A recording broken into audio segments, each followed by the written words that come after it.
Assalamualaikum warahmatullahi wabarakatuh. Halo, saya Andi Fahria Mumtihani. Kali ini akan mereview materi dasar kepala unit dari Bimba A I U E O. Yang pertama, mengapa seorang motivator wajib mengetahui materi dasar kepala unit? Nah, kenapa? Karena ketika nanti sudah masuk di dalam lingkungan Bimba A I U E O, motivator sudah mengetahui dan memahami tugas dan tanggung jawab dari kepala unit, sehingga kelak ketika saling bekerja sama bisa dilaksanakan dengan baik dan memahami satu sama lain. Baik. Yang kedua, arti kepala unit atau siapa sih kepala unit itu? Jadi, kepala unit adalah seseorang yang bertanggung jawab atas penerapan pelaksanaan paradigma Bimba. Nah, dia juga bertanggung jawab dalam pengambilan keputusan. Nah, yang ketiga, apa sih tanggung jawab dari kepala unit itu? Nah, tanggung jawabnya itu terdiri atas dua. Yang pertama, dia memotivasi dan mengevaluasi motivator apakah dia disiplin dalam menggunakan metode Bimba atau paradigma Bimba, atau biasa kita sebut dengan fun learning seperti misi dari Bimba itu sendiri.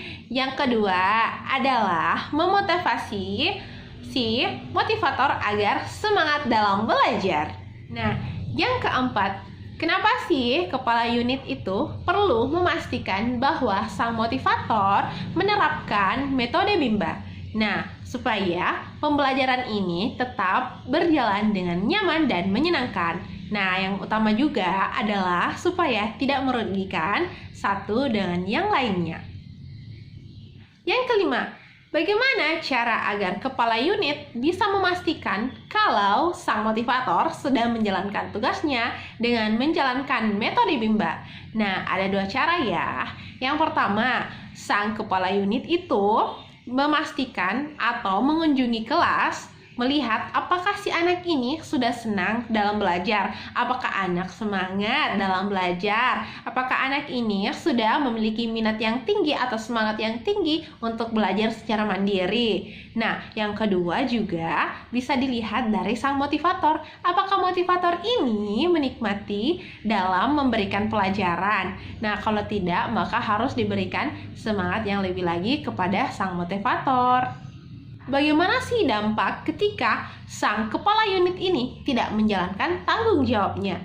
Nah, yang paling penting pastinya adalah ketika tidak menjalankan tanggung jawab, tentunya tidak akan bisa mencapai visi dari kita, yakni menciptakan pembelajaran yang begitu menyenangkan. Jadi, sebagai kepala unit harus bertanggung jawab ya.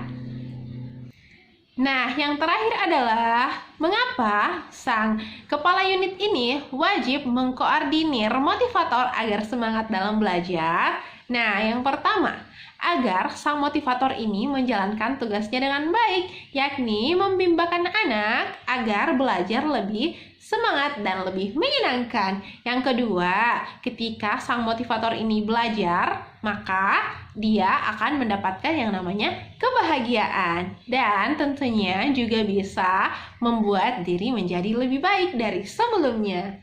Nah, sekian review tugas dari materi dasar kepala unit dari Bimba A I U E O. Ya, tetap semangat dan terus belajar. Billahi taufiq wal hidayah. Wassalamualaikum warahmatullahi wabarakatuh.